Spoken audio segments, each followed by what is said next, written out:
Hello मेरे प्यारे बच्चों, क्या हाल चाल। आई होप कि आप सभी बढ़िया होंगे और आपकी पढ़ाई अच्छी चल रही होगी। आप सभी का फिर से स्वागत है आपके अपने यूट्यूब चैनल एम क्लासेज में। आज के इस वीडियो में बच्चों हम चैप्टर नंबर 13 जिसका नाम है परमाणु। आज हम परमाणु चैप्टर के सभी ऑब्जेक्टिव क्वेश्चनों को एक ही वीडियो में समाप्त कर देंगे।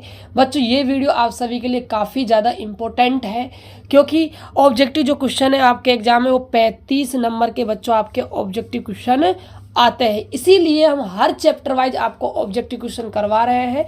ये आज आपका 13वां चैप्टर है। इससे पहले बच्चों हमने 1 से लेकर 12 चैप्टरों के ऑब्जेक्टिव क्वेश्चन समाप्त कर दिए हैं। तो बच्चों क्लास स्टार्ट करने से पहले आप सभी के लिए जो आज का ऊर्जा मंत्र है जो आपको आज तरोताज़ा रखेगा। कहते हैं ना बच्चों कि रख हौसला वो मंजर भी आएगा, प्यासे के पास चलकर समंदर भी आएगा, यूँ थक कर मत बैठ ए मंजिल के मुसाफिर, मंजिल भी मिलेगी, मिलने का मजा भी आएगा। जी हाँ बच्चों, आपको कभी भी जीवन में थक कर नहीं बैठना है। आपका जो भी आपने गोल या लक्ष्य तय कर रखा है आपको कंटिन्यू उसके लिए मेहनत करनी है। सभी बच्चों से रिक्वेस्ट है, प्लीज़ आप चैनल को एक बार सब्सक्राइब भी ज़रूर कर लीजिए, क्योंकि जैसे मैं न्यू वीडियो डालूंगा आप सभी के पास उस वीडियो का नोटिफिकेशन पहुंच सके। तो बच्चों स्टार्ट करते हैं। आप सभी के सामने पहला क्वेश्चन क्या है, ध्यान से सुनना और जवाब आप जरूर कमेंट बॉक्स में बताना। किसी परमाणु के नाभिक के मूल कण होते हैं न्यूट्रॉन, प्रोटॉन, प्रोटॉन व इलेक्ट्रॉन, न्यूट्रॉन व इलेक्ट्रॉन, न्यूट्रॉन, प्रोटॉन व इलेक्ट्रॉन। तो बच्चों आप सभी को पता होना चाहिए किसी परमाणु के नाभिक में 2 मूलभूत कण पाए जाते हैं। एक तो न्यूट्रॉन पाया जाता है, एक आपका प्रोटॉन पाया जाता है। तो न्यूट्रॉन व प्रोटॉन, इसीलिए आपका ए ऑप्शन बिल्कुल करेक्ट आंसर हो जाएगा। अगला क्वेश्चन है आप सभी के सामने बच्चों, न्यूट्रॉन की खोज किस वैज्ञानिक ने की थी? रदरफोर्ड ने। बच्चों रदरफोर्ड ने तो नाभिक की खोज की थी। डाल्टन ने भी नहीं की, चैडविक ने। बच्चों किसने? चैडविक ने। सी ऑप्शन आपका बिल्कुल करेक्ट आंसर हो जाएगा। अगला है प्रभावी नाभिकीय बलों की प्रकृति होती है। जो नाभिकीय बल है उनकी प्रकृति कैसी होती है? प्रबल वैद्युत प्रतिकर्षण, गलत बात है बच्चों। प्रबल वैद्युत आकर्षण या प्रबल आकर्षण या वांडर वाल्स बलों जैसी। तो आपको राइट आंसर बताना बच्चों। इसमें वैद्युत आकर्षण बल भी नहीं होगा, इसमें आपका प्रबल आकर्षण बल होगा।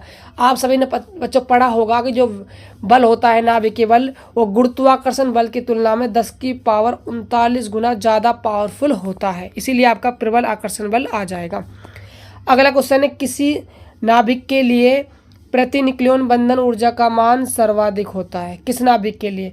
आयरन के लिए, ऑक्सीजन के लिए, हीलियम के लिए, यूरेनियम के लिए।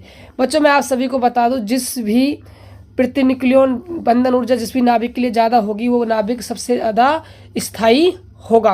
अब प्रति न्यूक्लियन बंधन ऊर्जा पूछ रहा है तो सबसे ज़्यादा स्थायी इन चारों ऑप्शनों में से बच्चों आपका आयरन हो जाएगा। और सबसे स्थायी होता है बच्चों लेड, सबसे ज़्यादा लेड होता है। ठीक है, ये बात आप ध्यान रखना।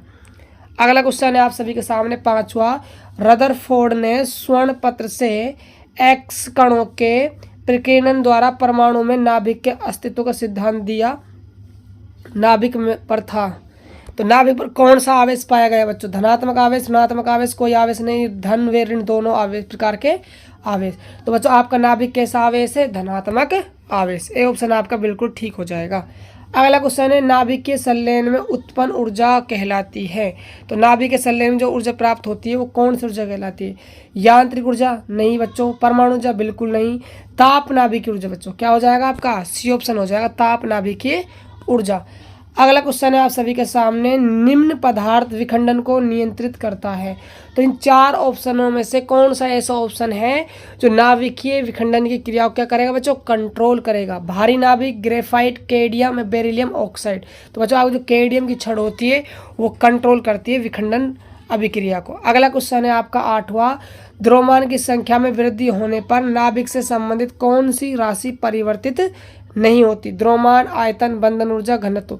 बच्चों जो आपका घनत्व होता है ना वो द्रव्यमान संख्या पर निर्भर करता ही नहीं है। अगला क्वेश्चन है आप सभी के सामने, नाभिक 30 Zn 64 की त्रिज्या लगभग होगी। तो बच्चों त्रिज्या निकालने का फॉर्मूला होता है R बराबर में R0 1 की पावर 1/3 होता है। ठीक है, ए आपकी होती है द्रव्यमान संख्या और R0 का एक फिक्स मान होता है 1.2 फर्मी मीटर। तो ए का मान ए हो द्रव्यमान संख्या जो आपकी है 64 और 64 को आप बच्चों लिख सकते हो 4 का क्यूब, तो 4 से गुणा हो जाएगा 4 8 4.8। फर्मी में पूछ रहा है 4.8 आपका आंसर आ जाएगा, इसीलिए आपका सी ऑप्शन बच्चों बिल्कुल करेक्ट आंसर हो जाएगा। अगला क्वेश्चन है, दो विभिन्न नाभिकों की द्रव्यमान संख्या 3 व 81 है तो उनकी त्रिज्याओं का अनुपात है। त्रिज्याओं का अनुपात पूछ रहा है बच्चों आपसे, द्रव्यमान संख्या दे रखी है, त्रिज्याओं का अनुपात। तो बच्चों मैं रेशो बता दूं आपको, R1 बटे में R2 जो होगा वो A1 बटे में A2 की पावर क्या हो जाएगा, 1/3 हो जाएगा। तो A1 का मान 3 है, A2 का मान 81। 3 से 81 कितनी बार कट गया बच्चों, 27 बार कट जाएगा। 1/27 की पावर 1/3, 27 को हम 3 की पावर 3 लिख सकते हैं, 3 से 3 कट जाएगा, 1/3 आपका आंसर आ जाएगा। सी ऑप्शन बच्चों, सी ऑप्शन बिल्कुल आपका राइट आंसर हो जाएगा। अगला क्वेश्चन है, परमाणु की त्रिज्या R एवं परमाणु संख्या A में सही संबंध कौन सा है। अभी तो बच्चों मैंने बताया आपको R बराबर क्या होता है, R0 A की पावर 1/3, इसीलिए मेरे प्यारे बच्चों आपका जो राइट ऑप्शन है वो आपका बी हो जाएगा। अगला क्वेश्चन देखिए, नाभिकीय घनत्व की कोटि किलोग्राम पर मीटर क्यूब में कितनी होती है। कोटि पूछ रहा है बच्चों, तो आप सभी ने पता होगा आप सभी को कि 10 की पावर क्या होती है, 17 गुणा 2 पॉइंट कुछ आता है बच्चों, गुणा में क्या आता है 10 की घात 17 आता है। ठीक है, तो बी ऑप्शन आपका बिल्कुल करेक्ट आंसर हो जाएगा। रेडियो एक्टिव की खोज किसने की थी बच्चों, हेनरी बेकवेल ने, क्यूरी ने, रदरफोर्ड ने, बायो-सावर्ट ने। तो बच्चों आपकी हेनरी बेकवेल ने की थी। अगला क्वेश्चन है, किसी तत्व के 2 समस्थानिकों के नाभिक में अवश्य है।